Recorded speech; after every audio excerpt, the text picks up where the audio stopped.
Olá, meus amigos, que a maravilhosa graça e a paz do Senhor seja mais uma vez sobre a sua vida.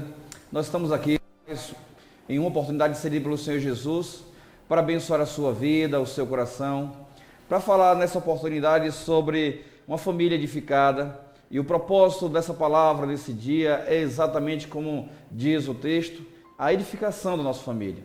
Nós vemos dias em que a nossa família é bombardeada, em que muitas pessoas falam que a família já deixou de ser projetos fechados. Hoje nós temos a grande facilidade de haver separações. Nós podemos até fazer menção na década de 70, para se haver um divórcio, era permitido pelo menos 5 anos de casado, e mesmo assim era muita luta. E na década de 80 surgiu a possibilidade de ter um casamento, uma separação com até 2 anos de casado. Quando chegou na década, meados do ano 2000, mais ou menos, 2007, começaram a facilitar mais ainda os divórcios. E hoje nós entendemos que a coisa mais fácil do mundo, quando não se tem mais filhos, quando não se tem bens, se separa em questão de 24 horas. Com essa facilidade toda de separação, as famílias começaram a ficar frágeis. Qualquer situação, qualquer dificuldade, qualquer possibilidade é motivo de separação. Mas eu queria mudar isso no seu coração nesse dia, através da palavra do Senhor.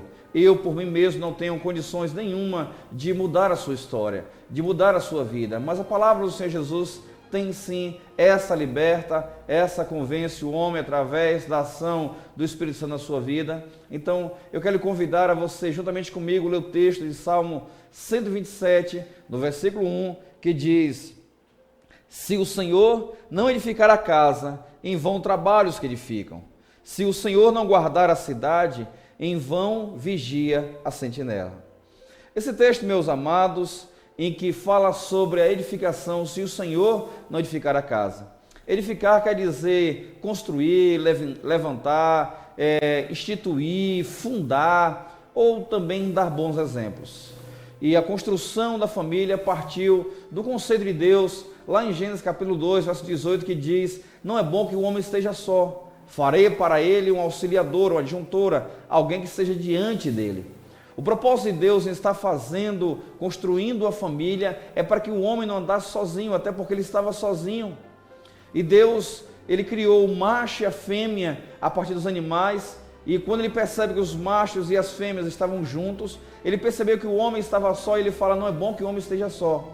A partir dali Deus começa a constituir uma família, mas nós conhecemos muito bem a história de Gênesis, quando Satanás ele entra pelo meio da família para tentar tirar, no primeiro projeto dele, tirar a família da presença de Deus. Tirando a família da presença de Deus, agora ele vai destruir o grande projeto de Deus, que foi exatamente a família. Após o pecado do homem, Deus ele manda o homem embora do Éden, o homem começa agora a viver só com a sua família.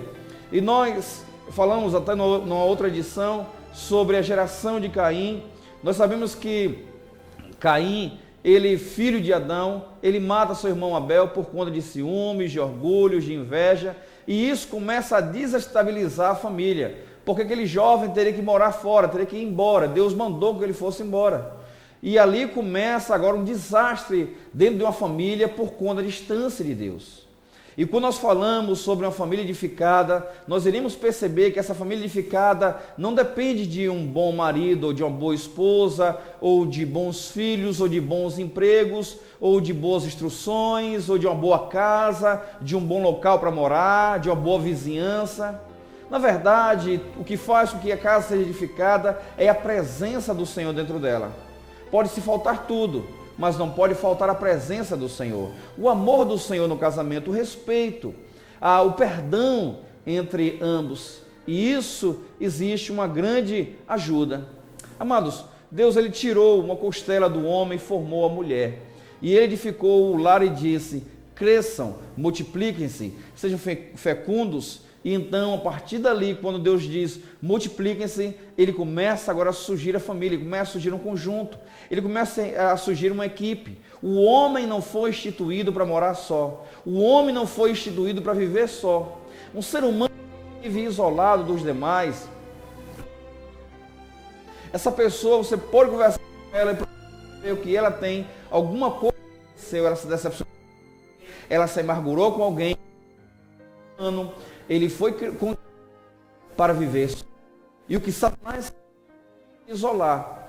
Perceba como a igreja unida em oração, um grande grupo de pessoas unidos em oração, como a igreja ela é mais forte, ela é mais edificante, ela consegue bombardear o inferno. Mas quando se levanta alguém que discorda da liderança e começa a separar e criar vários grupos separados, perceba que esses pequenos grupos separados não vai ter o mesmo projeto, nem a mesma força espiritual. Sabemos que de visão qual nós estamos propondo nesse dia é exatamente uma visão de exclusão, de separação, já que o propósito de Deus é exatamente unir. Quando Paulo ele termina sua carta a Coríntios, a Timóteo, a Éfeso, a Romanos, ele conclui no final que o grande amor de Deus e a maravilhosa graça do Senhor Jesus e a doce comunhão do Espírito Santo repousam sobre todos. O amor que nós somos servidos é o amor de Deus. E nesse amor nós somos beneficiados pela graça de Jesus. E tudo isso composto pela comunhão do Espírito Santo. Somente o Espírito Santo, ele é capaz de unir, de organizar, de juntar. Às vezes acontece da nossa família estarem unidas e brigar por qualquer coisa. E coisas bobas, simples, que se resolvam ali, de repente acabam sendo grandes explosões, aonde o marido dorme em um lugar, a esposa dorme em outro lugar, o filho dorme fora de casa, para que a família comece a se dissipar, comece a ser dissolvida. O projeto maligno é exatamente que a separação aconteça dentro da família. Não só separação de pai e mãe, mas separação também de filhos. Muitos filhos novos, jovens ainda, sem ter condições de lidar com a vida, com o dia a dia sozinho, surgem propostas para que eles vão estudar fora, trabalhar fora, para que eles saiam do convívio da família, para que eles parem de ouvir os conselhos familiares, para que eles parem de assistir ou de presenciar cenas de edificações, e eles começam agora a viver fora da família. Um jovem com menos de 18 anos, ele não tem condições de morar sem a família, ele está indo no processo de construção de personalidade. Se você manda com o seu filho mais cedo em outro lugar, e você perca o contato com ele, você vai morar com um parente em outro lugar, e você pensa, ele vai morar com um parente, para que ele venha ter uma vida melhor, estudos melhores, tal, você pode realmente alcançar bons estudos, um bom futuro para o seu filho, mas a personalidade dele vai ser corrompida, quando ele vai se envolver com outras pessoas, com outras ideias, com outros projetos, e a mente começa, já que ele está pronto para aprender, para ouvir, para entender, ele começa a se abrir para esse mundo. E a partir daí a gente começa a ver que a família, ela perdeu a sua base de fé, a sua essência. E toda família precisa ser baseada na palavra do Senhor. E isso requer a bênção de Deus para nossas vidas. Então a família precisa como base a bênção de Deus. O texto que eu lhe chamo para você ler comigo está em 1 Crônicas, no 17, do versículo 1 ao versículo 27, mas eu não quero me ater apenas ao versículo 7, por mais que o versículo todo o capítulo do 17 ele seja um capítulo fantástico, bom para a gente aprender, para a gente entender, é exatamente o momento em que Davi ele procura o profeta Natã, e ele diz ao profeta Natã que ele tem vontade de criar, de construir uma casa, uma moradia para Deus, um templo. E aí, Natã, empolgado e movido por aquilo ali, ele fala para Davi, faz o que teu coração manda. E o profeta Natã autoriza que Davi construa um templo. Davi pensou, eu estou num castelo, estou muito bem servido, eu estou numa casa apropriada, mas Deus não, Deus está numa tenda, dentro de uma arca, e eu preciso trazer para um lugar melhor. E quando o profeta Natã ele vai para sua casa, à noite Deus fala com ele, e diz com que Davi pudesse parar com esse projeto e diz, eu tirei de trás malhadas e vou colocar no lugar de honra, eu vou exaltar o nome dele sobre a terra. E Deus começa a falar as profecias, começa a lançar profecias na vida de Davi, ele começa a projetar o futuro de Davi, e Deus começa a abençoar a família de Davi. Quando ele fala que constituiu uma aliança com Davi, o reino do seu filho abençoado. O que Deus realmente prometeu aconteceu, porque Salomão, às vistas da humanidade, ele foi um grande rei, um homem muito sábio, ele foi muito maior do que Davi. Ele conseguiu construir um grande e belo templo para Deus. E Deus fala para Davi, para Natan diz a Davi que a minha vida foi andar de tendas em tendas, em templos e templos, e altares e altares, de um lado para o outro. Mas o que Deus exatamente queria não era uma casa fechada de pedra. O que Deus queria era exatamente um relacionamento com Davi. E Deus prometeu abençoar a família de Davi.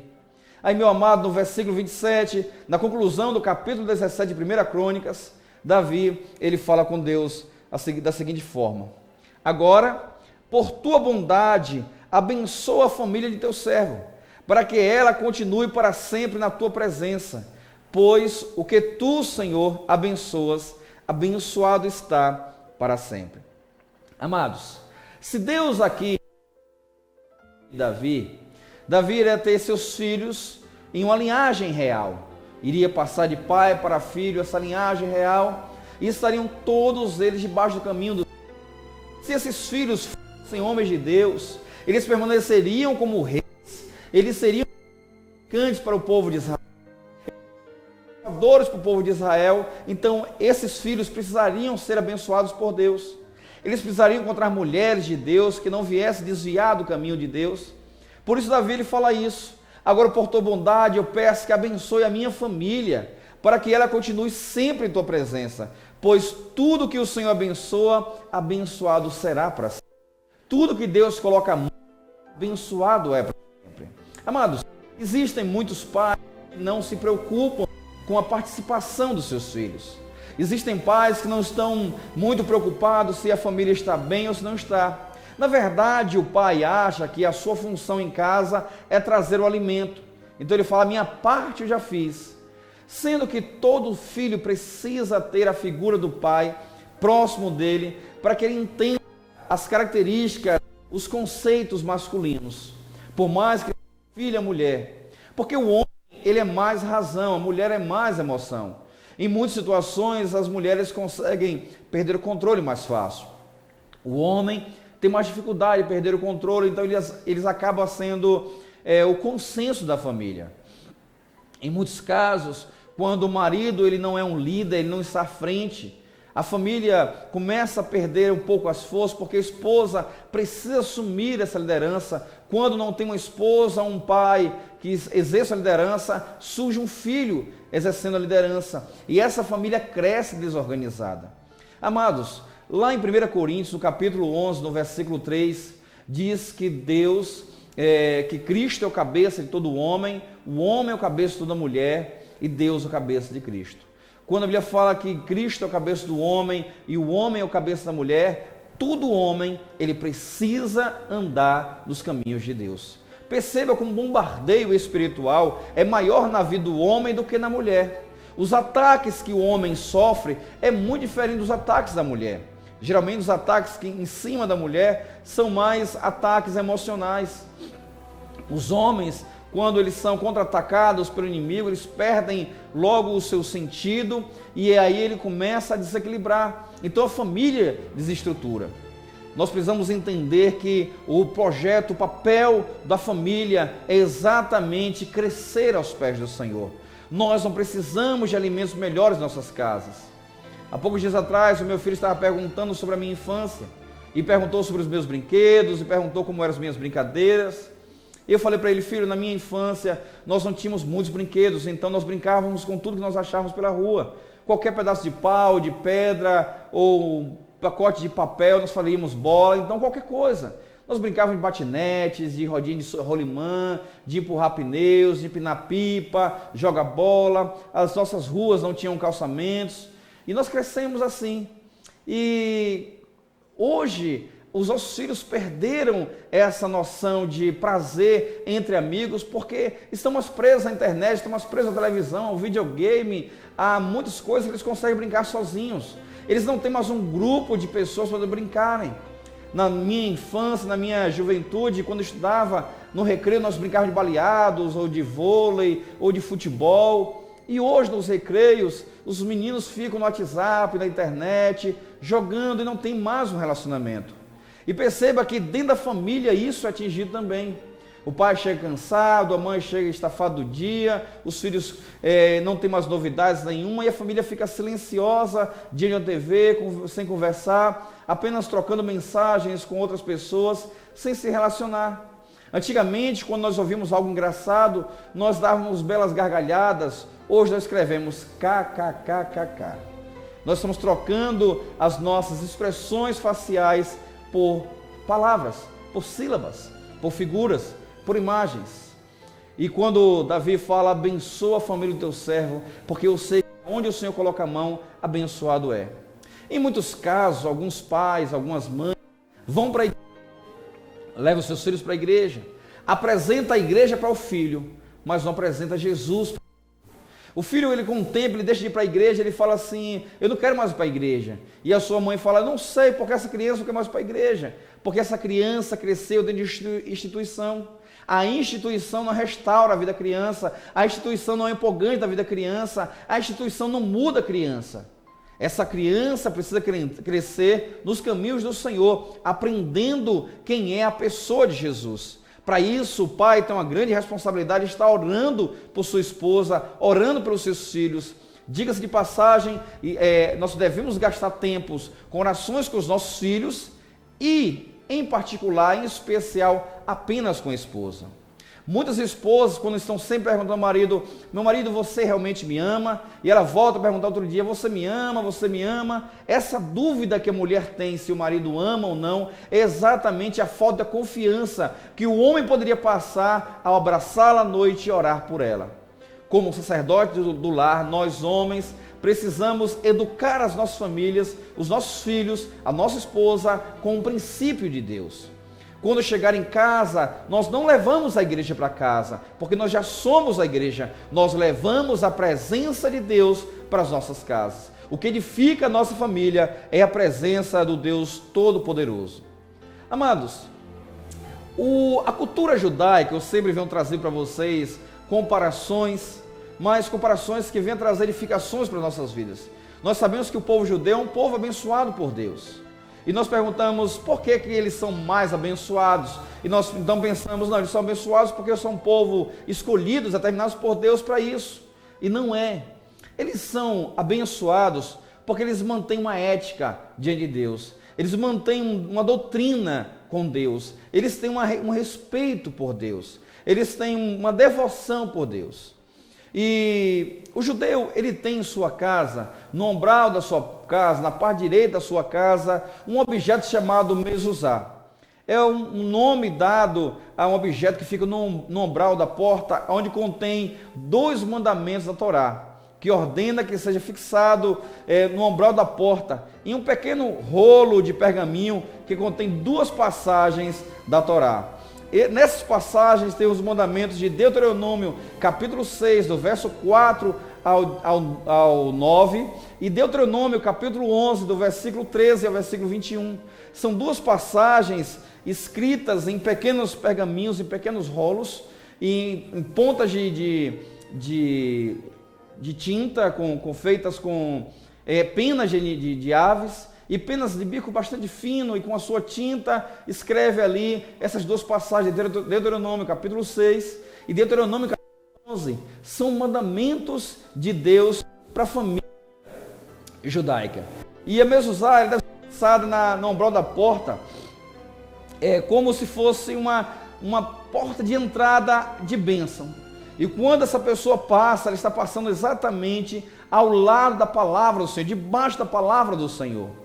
E ele vive em cima disso, e tem uma medida de altura, aonde fica exatamente, apontando para dentro de casa, tem que ser na porta de entrada, não pode ser na porta dos fundos, a não ser que as portas do fundo é assim, de quintal, não pode ser colocado em banheiro, pode se colocar em porta de quarto, mas na sala deve-se ter uma. Eu quero te chamar a atenção que essa ferramenta chamada mezuzá, que contém 2 textos da Bíblia, eles são amuletos para o judeu, porque eles estão ainda à espera do Messias. Mas nós, ocidentais, nós precisamos quebrar de nossas vidas todo o amuleto, tudo aquilo que vai ser colocado no lugar de Jesus. Nós precisamos entender que quando o judeu ele coloca a Torá acima de todas as coisas, Jesus diz o seguinte: a Torá não é o caminho, a verdade, a vida, e ninguém é o Pai se não for por mim. O judeu achava que a Torá era a única forma de chegar até Deus, e Jesus veio para ser o caminho da vida do homem, porque a Torá há muito tempo estaria ali já disponível para ser o caminho. Mas na antiguidade, no Antigo Testamento, tudo dependia do homem e não de Deus. E o homem só fez pecar,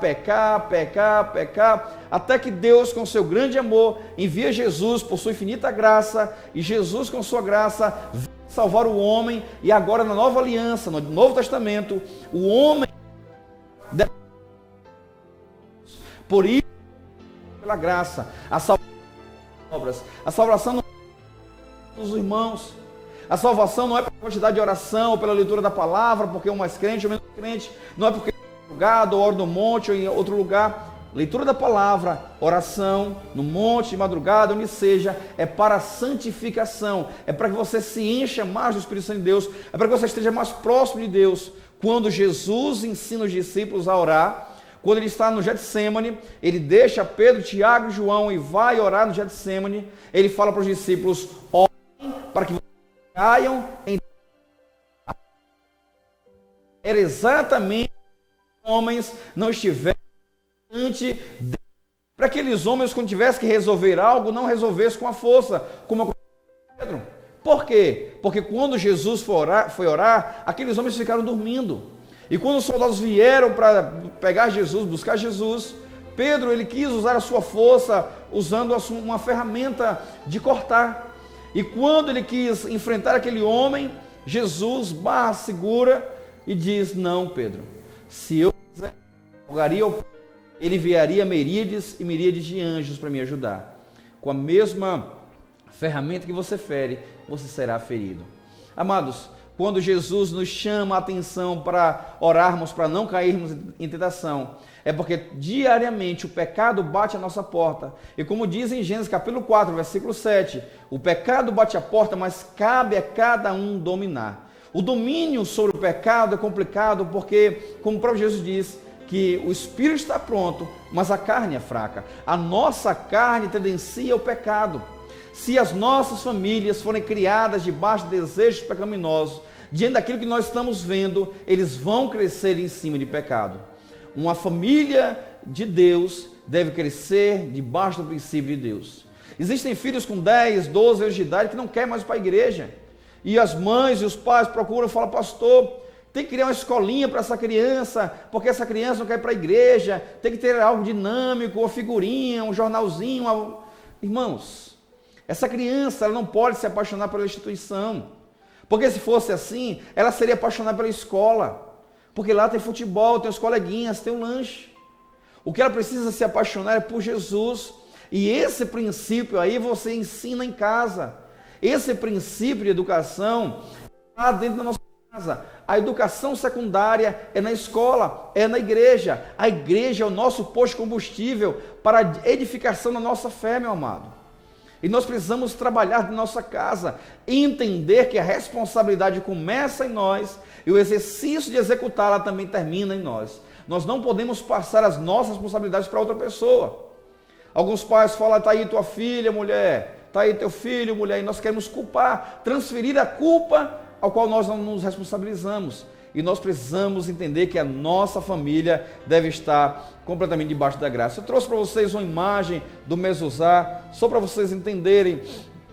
O judeu colocando no umbral da porta, para que possa ali estabelecer o projeto, o mandamento de Deus para a vida dessa família. Amados, os judeus eles costumavam beijar o mezuzá toda vez que passasse pela porta, para lembrar das orações que estão contidas ali dentro e os princípios que elas estão carregando. Lá em Deuteronômio, no capítulo 6, do verso 4 ao verso 9, é exatamente o texto que tem lá no mezuzá, é o seguinte: ouça, ó Israel, o Senhor, o nosso Deus, é o único Senhor. Ame o Senhor, o seu Deus, de todo o seu coração, de toda a sua alma e de todas as suas forças. Que todas as palavras que hoje lhe ordeno estejam em seu coração. Ensine-as com persistência a seus filhos. Converse sobre elas quando estiver sentado em casa, quando estiver andando pelo caminho, quando se deitar e quando se levantar. Amarre-as como um sinal nos braços e prenda na testa. Verso 9. Escreva-as nos batentes das portas de sua casa e em seus portões. Deuteronômio 6, do 4 ao 9. Esse é o texto que realmente o princípio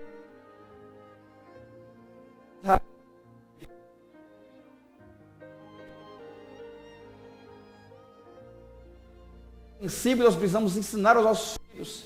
E ele fala o seguinte: olha, escreva isso em lugares por onde você passe diariamente e venha ser lembrado disso. Quando sentar na sua casa, sente para ensinar aos seus filhos.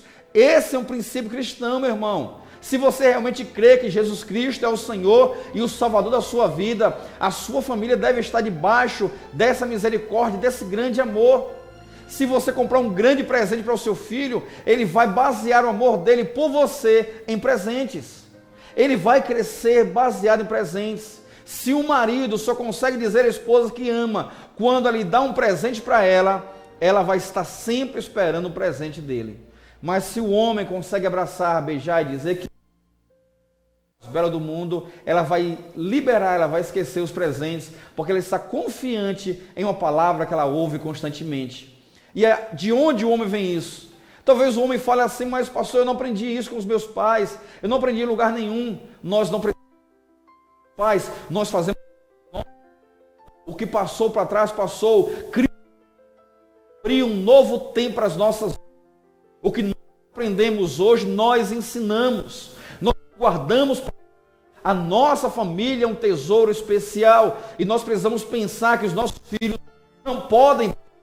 A nossa família não pode ir para o inferno. A preocupação do judeu em ter o mesmo lugar no umbral da sua porta e passar todos os dias por ele e lembrar o que está escrito antes de entrar, ele está entendendo: eu vou pegar essa palavra e vou na minha. Eu trouxe para vocês a referência.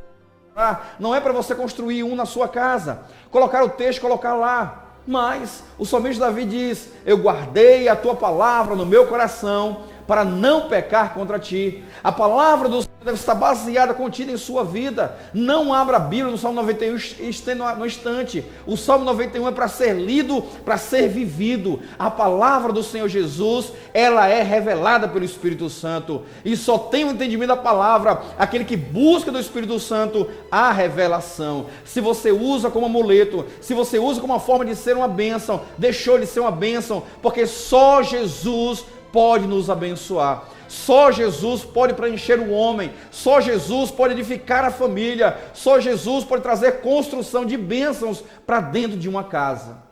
E o que os nossos filhos precisam aprender é que elas não são baseadas em bênçãos ou conquistas, mas na fé em Cristo Jesus.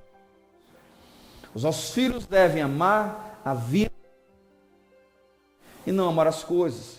Quando nós falamos que os tempos mudam, nós estamos tentando transferir a culpa da mudança que aconteceu em nossas vidas para a culpa as outras pessoas.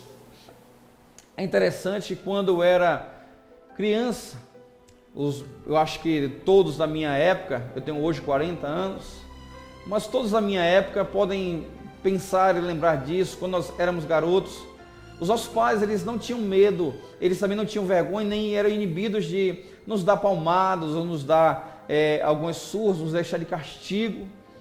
E nós fomos criados nessa educação. Nós tínhamos uma educação em que a gente não se falava em drogas, a gente não se falava em alcoolismo, nós não falávamos de dependência química, não existia centro de recuperação na época. A gente não falava em homossexualismo, a gente não falava em AIDS, a gente não falávamos em tantas coisas, nós não falávamos. E nós pensamos: os tempos mudaram, nós mudamos os tempos. Porque nós começamos a tentar dar outro princípio educacional para os nossos filhos. Nós deixamos de gastar tempo com a nossa casa para gastar tempo com amigos, para gastar tempo com o trabalho. Nós conquistamos tanto dinheiro, nós queremos trazer a felicidade para a nossa casa através do dinheiro. Pastor, eu preciso trabalhar para comprar as minhas coisas. Amados, na minha época, eu falei a vocês, o meu melhor lugar de brincar era na calçada de um vizinho, que era um lugar certinho de passar a minha patinete. Nós entrávamos em oficinas atrás de rodinhas de rolimã. Qualquer pedaço de caixote de tomate, de frutas e verduras, servia para fazermos a nossa estrutura da nossa patinete. Nós conseguimos arranjar pregos enferrujados e uma boa pedra servia como martelo. Que boas lembranças quando nós pegávamos nossas pipas, feitas com folha de ofício, muitas vezes em talisca de pindoba, para a gente fazer a nossa raia. E fazíamos muito bem a chave, empinávamos durante todos os dias. E as nossas gudes que nós jogávamos, nós nunca precisamos de riqueza para sermos felizes. Nós tivemos uma boa criação, eu tive uma boa criação, eu tive um bom princípio. O que eu tenho hoje como pastor, o que eu aprendi hoje como pastor, a palavra de Deus edificou a minha vida, edificou, mas esse princípio de honestidade, de integridade, de caráter, veio dos meus pais. Quando chega uma proposta diferente da palavra do Senhor, eu fujo dela, porque o meu princípio foi em casa, com o meu pai, com minha mãe, quando me disseram o que eu podia, o que não podia fazer. Certa vez eu cheguei em casa, saí com algumas gudes e voltei com uma quantidade maior. A minha mãe fez voltar com aquela quantidade de gude para devolver ao dono. Ela não entendia o que era jogar a Vera. Ela só entendia o que era meu, o que era dos outros, era dos outros. Eu tive que devolver, mesmo ganhando as gudezinhas do outro a Vera. O que estou querendo falar nesse dia é que o princípio de Deus em nossas vidas é que edifica a nossa casa.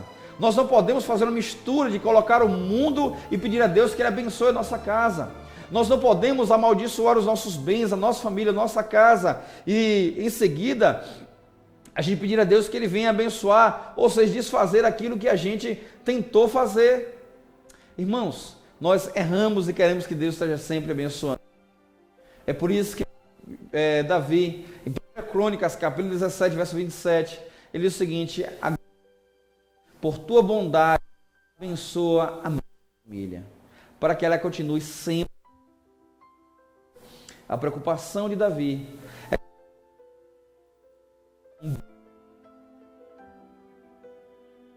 de um povo. A preocupação de Davi era que aquele povo, que os seus filhos pudessem viver sempre na presença de Deus. E quando Deus ele fala para Natan, diz a Davi que eu tirei ele de trás das malhadas e vou exaltá-lo, vou colocar sobre os grandes homens da terra. Nós sabemos que Jesus é da raiz de Davi, da raiz de Jessé. Veja que linhagem maravilhosa nós podemos tirar do exemplo de Davi. Esse homem que nós conhecemos como homem segundo o coração de Deus. Mas porque ele era segundo o coração de Deus? Porque ele levava para dentro da sua casa o princípio cristão, o princípio de Deus. Nós precisamos mudar a nossa postura em nossas casas, mudar a nossa postura em nossas vidas. A escola, ela ensina, a educação é em casa. E essa educação deve acontecer pelo pai e pela mãe, de acordo com o entendimento da palavra do Senhor Jesus. O que eu quero trazer para você nesse dia é a bênção do Senhor para a sua família. Eu posso orar por você, abençoar você, mas a bênção permanece se você permanecer em Cristo Jesus, porque Ele é o abençoador. Muitas vezes nós transferimos a bênção, ao abençoador para a bênção. Nós achamos que a bênção é mais importante do que Jesus, do que o próprio abençoador. E muitas vezes nós, sem entender, na nossa inocência, nós buscamos tanto as bênçãos e não buscamos a Deus.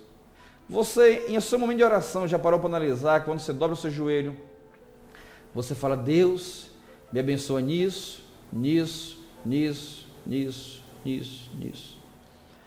A Bíblia nos ensina que nós devemos buscar primeiro o reino de Deus e a sua justiça, e as demais coisas vos serão acrescentadas.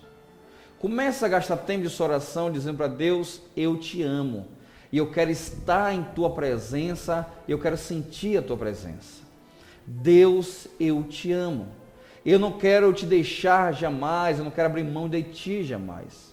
Eu quero estar com o mezuzá sobre a minha cabeça, eu quero estar debaixo da palavra.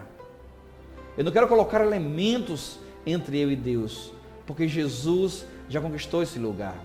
Eu não posso transferir esse lugar de Jesus para mais ninguém. O candelabro, a arca, as cortinas, nada disso toma o lugar de Deus. Nós precisamos ter muito cuidado quando nós trazemos o judaísmo para as nossas vidas.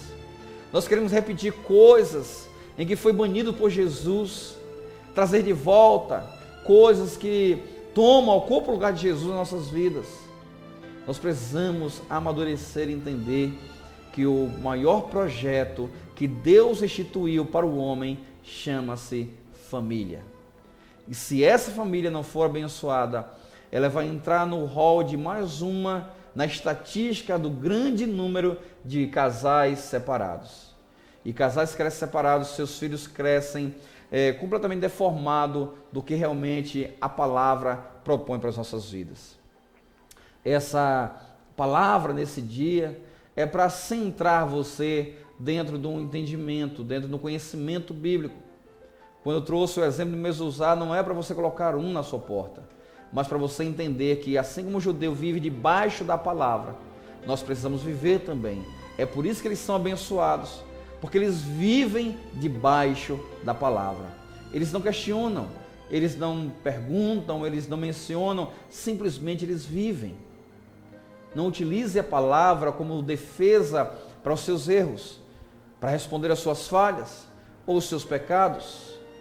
Você talvez faz alguma coisa que você quer e você diz: o que Deus quer é o coração. Mas a pergunta que eu faço é: Deus tem o seu coração? Talvez você diga realmente a coisa certa, Deus quer o coração, mas será que o seu coração já é de Deus? Que você possa entender isso e compreender em nome do Senhor Jesus, para que você e a sua casa venha a ser realmente abençoada pelo Senhor Jesus. E que na volta do Senhor Jesus, você e a sua casa possa crescer com Ele. Você possa fazer como Josué: eu não sei para onde vocês vão, eu não sei o que vocês vão fazer, mas eu sei de uma coisa: eu e minha casa serviremos ao Senhor.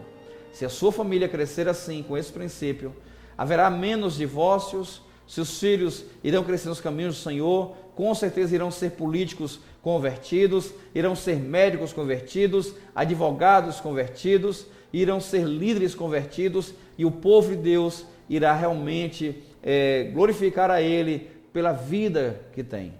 Se a gente hoje esquecer da nossa família, não esqueça, o governo que nós vivemos hoje, debaixo dessa democracia, ele está tentando desfazer esse projeto chamado família. Até porque a família não foi construída pelo governo. Quando o governo surgiu, a família já existia. O governo não pode gerenciar a nossa família, mas sim o Senhor. O governo não pode ditar o que é família. Ele não pode determinar que duas pessoas do mesmo sexo se tornam família. Não é assim. A família, ela é liderada pelo poder de Deus e não pelo poder dos homens. Se você entende isso, se você vivencia isso, a sua família é abençoada, seus filhos crescerão nos caminhos do Senhor com projetos cristãos, o seu sofrimento será lançado por terra, porque você irá viver a bênção do Senhor. Basta você andar, basta você viver debaixo da palavra. O mezuzá era usado na porta principal da casa do judeu. E quando o judeu entra em casa, ele percebe: a minha casa tem a palavra de Deus. Talvez você vá para a igreja e tenha a palavra de Deus. Você vai para o seu trabalho, você recebe dos seus amigos textos evangélicos da palavra de Deus. Mas em casa você utiliza a palavra de Deus? Seus filhos sabem realmente evangelizar? Sabe o valor do sacrifício de Jesus na cruz? A Santa Ceia é importante para você? Você está lá rigorosamente, mensalmente em sua igreja, participando da Santa Ceia? Você leva a sério a comunhão com os irmãos, o sacrifício de Jesus na cruz? Se você faz descaso da Santa Ceia, significa que você faz descaso da comunhão em que Cristo Jesus conquistou na cruz do Calvário. Essa palavra é uma palavra de edificação para a sua vida, para a sua família, e eu espero que ela tenha encontrado espaço na sua vida nesse dia, e que você possa ser abençoado cada vez mais, porque este é o projeto desse programa, esse é o propósito da TV Monte Sião, é trazer para a sua casa, trazer para a sua vida bênçãos do Senhor Jesus, edificação. E que Deus assim possa derramar do seu poder, da sua graça, da sua misericórdia sobre a sua vida, não só hoje, mas todos os dias, em nome de Jesus. Fique na paz, tenha uma semana abençoada, em nome do Senhor Jesus. Amém.